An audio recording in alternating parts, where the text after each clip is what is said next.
diobrolkan secara tidak langsung dan dipisahkan oleh jarak. Inilah Ngobem FTI episode Kakangda Lutfi. Assalamualaikum Pak, bagaimana kabar? Waalaikumsalam warahmatullahi wabarakatuh. Alhamdulillah kabar baik. Walaupun ini sekarang kan lagi itu social distancing karena adanya wabah COVID-19. Ya cuman bisa di rumah, gak bisa kuliah, gak bisa ketemu sama teman-teman yang lain. Ya tapi tetap kita harus semangat, harus sama-sama produktif. Walaupun di rumah aja, rebahan boleh ya, tapi tetap dong kita harus produktif. Siap. Ayo semangat menjalani hidup rebahan. Yuk semangat, produktif. Oke, kenalin dulu dong. Anda ini siapa? Dari mana? Terus prodi apa? Dan semester berapa? Dipersilakan. Oh iya, kenalin, saya Lutfian Dikmarianto, panggil aja Lutfi. Kalau asal saya dari Pemalang di Jawa Tengah. Terus dari prodi Teknik Sipil semester 6 angkatan 2017. Mantap. Oh ya, Bang, ceritain dikit dong. Kenapa kok bisa jadi gubernur BEM FTI atau ketua umum Badan Eksekutif Mahasiswa Fakultas Teknik dan Informatika? Jadi gubernur ya. Begini, jadi ini menurut saya gelar itu terlalu tinggi ya buat saya ya. Karena apa? Saya masih belajar, si pembelajar. Jadi kalau disebut seperti itu kayak belum pantas. Sama-sama mencari jati diri, sama-sama mencari ilmu tentang apa sih dunia di organisasi itu, apa soft skill itu yang bagaimana. Ngomong-ngomong tentang jadi gubernur ya, sebetulnya dari awal masuk kuliah sama sekali tuh nggak ada niatan buat gabung ke organisasi, tapi entah kenapa di jalan disadarkan tentang arti pentingnya soft skill dan hard skill. Lah, dari organisasi ini kita sama-sama belajar arti penting kita membangun relasi, arti penting kita belajar bagaimana soft skill kita dilatih. Jadi banyak aspek-aspek yang mendukung kenapa akhirnya saya terjun ke organisasi. Terus kenapa jadi gubernur? Karena sebenarnya jangan gubernur aja ya, ketua. Oke deh, kakak ketua, asik. Masuk di BEM FTI karena yang pertama, selagi kita masih bisa memberikan pemikiran, memberikan sumbangsi tenaga dan hal-hal kreatif lain, ya itu yang pengen saya bangun sebetulnya. Gimana caranya hidup bermanfaat di lingkup yang terkecil. Dan nanti setelah lulus, setelah dari ini, siapa tahu ilmunya kan bisa dipakai buat lingkup yang lebih luas lagi. Jadi yang pertama ya pengen membangun dari diri kita sendiri, terus dari lingkup kita yang terkecil untuk mempersiapkan diri untuk lingkup yang lebih besar. Terus entah kenapa di BEM FTI ini saya merasa terpanggil, merasa pengen ada sumbangsi ilmu, tenaga, dan pikiran untuk sama-sama membangun. Karena kita kan di bawah naungan fakultas. Sebelum kita meninggalkan, alangkah baiknya kita berbuat sesuatu dulu yang bisa bermanfaat, tentunya buat fakultas, buat mahasiswa, buat teman-teman kita yang lain. Intinya bisa bermanfaat aja udah seneng gitu. Dengerin tuh buat teman-teman yang belum ikut organisasi, belum ikut komunitas, forum atau sebagainya. Yuk buruan ikut. Bener kata Bang Lutfi, buat cari relasi, buat cari pengalaman. Ayo buruan, jangan kuliah pulang, tidur makan, yalah, lemak numpuk. Terus bang, nih bang, tugasmu apaan sih? Ngapain aja? Ya kalau berbicara tentang tugas ya di organisasi, kalau saya jawab, saya akan mengatakan bagaimana caranya pengurus BEM itu bisa berpikir kreatif, berpikir inovatif, dan berpikir orientasi ke depan. Orientasinya itu masa depan. Jadi yang saya bangun selama ini di BEM FTI itu lebih ke bagaimana caranya semua anggota itu bisa punya kreativitas sendiri, cara pandangnya sendiri. Jadi ibarat roda, ya saya yang menggerakkan. Kalau udah jalan, nah itulah berarti tujuan saya udah tercapai. Terus selain itu juga yang paling penting tuh gimana sih caranya menjalin relasi antar universitas di BEM FT yang lain. Tidaknya membangun relasi di provinsi sendiri di Jawa Tengah, terus membangun relasi di luar provinsi, itu sebenarnya suatu hal yang perlu diperjuangkan karena kita butuh waktu, butuh tenaga, butuh pikiran. Itu sih kurang lebih gitu. Sekut. Terus bang, abang nih ngejalanin kayak gini, jadi kayak gini, ada paksaan gak sih?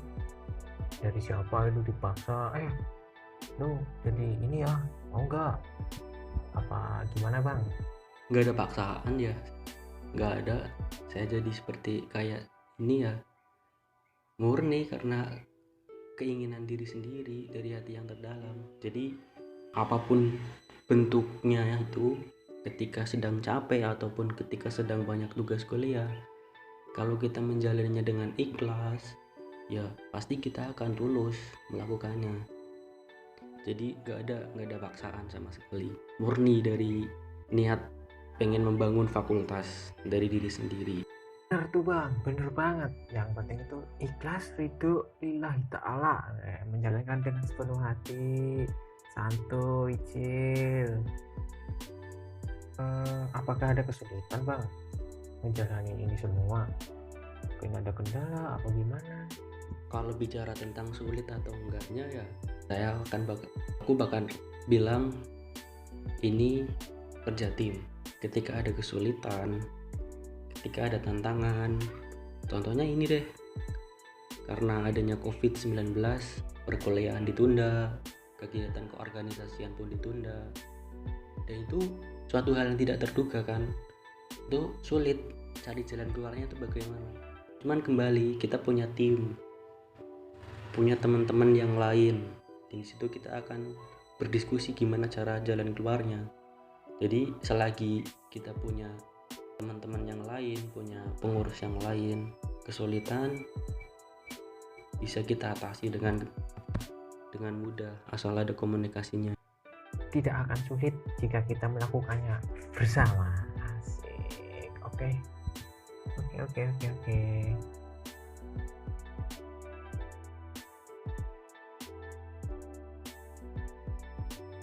Makna organisasi ya, makna organisasi bagi aku tuh gimana caranya kita bisa menyumbangkan pikiran, menyumbangkan tenaga untuk kehidupan peradaban yang lebih baik ke depannya. Gimana caranya kita meninggalkan ilmu, meninggalkan keterampilan di generasi yang selanjutnya. Jadi organisasi kan berjenjang kan, bertahap, karena ada masanya peralihan, pergantian. Jadi sebelum kita meninggalkan itu, sebisa mungkin kita udah menanamkan nilai-nilai yang baik, terutama kebermanfaatan. Jadi dari dulu prinsip saya berorganisasi itu gimana caranya organisasi ini bermanfaat buat mahasiswa, buat masyarakat, dan pasti untuk diri sendiri juga. Gitu ya menurut aku. Bor rungokna dadi wong sing apik, ninggalna sing apik-apik, berorganisasi dibangun des berbe ninggalna sing apik nganggo sing sore dewek ngono lho. Siap bang, oke. Bang, apa ya, masih bang, pertanyaan nih yang gampang tuh bang, aku campur ngapak gak apa-apa ya bang ya. Nah nih liburan dadakannya, bukan liburan sih ya bang, kuliah online lah. Kuliah onlinenya senang apa sedih sih bang? Oh iya nih, ini kan kuliah ditunda ya, maksudnya kan kuliah jarak jauh melalui online. Sebetulnya ada senangnya ada sedihnya juga sih. Senangnya apa? Kita bisa ke rumah, bisa berkumpul sama keluarga, bisa ketemu sama adik, sama bapak, sama keluarga lah intinya. Itu senangnya di situ. Cuman di sisi lain juga sedih karena apa? Yang pertama, ketika perkuliahan dijelaskan melalui media online itu tidak bisa diserap secara maksimal karena penyampaiannya hanya melalui visual aja. Terus selain itu juga yang pasti proker kita kan di BEM kan banyak kegiatannya kan juga banyak. Dengan adanya ini terhambat prokernya ya tidak masalah, yang penting Indonesia tetap aman, semuanya baik-baik aja. Sekarang yang terbaik tuh bagaimana caranya kita bisa memutus rantai persebaran COVID-19 ini. Jadi senang-senang aja deh liburan kali ini. Jadi 50-50 ya bang ya. Tapi kalau aku sih bang, kuliah online ya bang ya, kuliah tatap muka aja nggak mudeng, apalagi kuliah daring. Alah, tambah mumet aku bro, pecah otak kentang. Kalau lagi situasi kayak gini bang, kita harus gimana sih? Pesen nih buat teman-teman semuanya, kalau pas lagi kayak gini, lagi social distancing, otomatis kan kita nggak boleh keluar rumah, tetap harus stay di rumah. Ketika berpergian kan seperlunya aja. Jadi kita boleh rebahan, boleh tiduran, tapi dalam catatan kita tetap produktif. Sekarang kan media sosial kan banyak, relasi kan juga banyak. Kita cari relasi di situ sambil belajar, sambil kemarin perkuliahan kurangnya apa aja sih, kemampuan saya, skillnya yang kurang apa aja sih. Dan ini sebenarnya momen yang tepat. Gimana caranya menutup kekurangan kemarin. Contoh nih, aku kurang di perhitungan struktur contohnya, karena kan saya di teknik sipil kan struktur baja, struktur beton. Nah itu gimana caranya saya menutup kekurangan itu? Ya melalui sekarang cari relasi sebanyak-banyaknya di buku, di internet dan sebagainya buat nutup kekurangan yang kemarin. Jadi tetap produktif aja sih. Apa kita harus tetap bergerak dalam berorganisasi bang jika situasinya masih kayak gini? Bergerak di organisasi tetap, saya katakan tetap. Karena apa? Kita boleh kehilangan proker di masa-masa ini sampai waktu yang belum ditentukan. Tetapi catatan pentingnya, jangan pernah sampai kehilangan fungsi. Fungsi dari organisasi itu apa? Jelas, dalam satu organisasi ada departemennya, ada PH, ada anggota, dan di situ pasti punya fungsi masing-masing. Dan dengan fungsi itu kita akan bergerak kemanapun arahnya, kita akan bergerak. Disitulah kita berpikir untuk kreatif, inovatif, dan informatif. Jadi yang sekarang dibutuhkan itu 3 hal itu: kreatif, inovatif, dan informatif.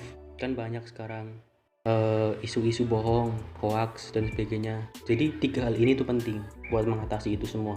Tentu kita akan tetap masih bisa bergerak walaupun kita di rumah aja. Saya tadi bilang kita harus produktif ya. Gimana caranya? Kita diam di rumah, kita stay di rumah, tapi tetap produktif buat kedepannya. Jadi keingat lagunya itu bang, lagu ska Denny Frost, Bergerak judulnya bang.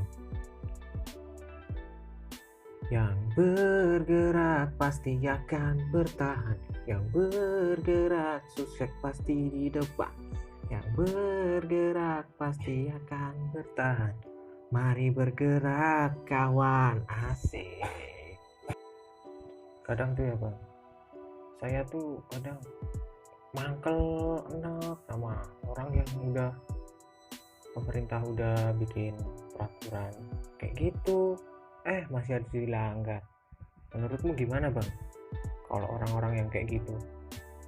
Tanggapan buat orang-orang yang bandel sama himbauan pemerintah, gini, pemerintah kan udah melakukan upaya terbaiknya dalam menangkal COVID-19 ini. Buat semua yang bandel, ingat, nanti kalau udah terpapar COVID-19 lalu meninggal, yang kasihan siapa? Orang lain, karena kamu bakal menyebarkan benih-benih virus-virus yang lain kepada yang lainnya. Jadi udahlah, kita tetap patuh sama himbauan pemerintah, stay di rumah dan putus rantai penyebaran COVID-19 ini. Kan bukan buat jalan-jalan, bukan buat kongko-kongko, kopak kopi singkat senji. Ini liburan buat memutus penyebaran COVID-19. Malah pada liburan. Dengerin tuh pesannya Bapak Ketua Umum, dengerin tuh. Lalu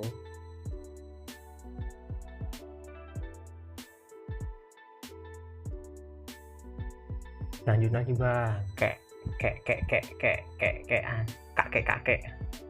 apa ya, kayak kemarin tuh tetangga sebelah kadep Infocom kan tak tanyain ada penyemangat gak nih. Lah sekarang abang nih saya tanyain, abang punya penyemangat gak?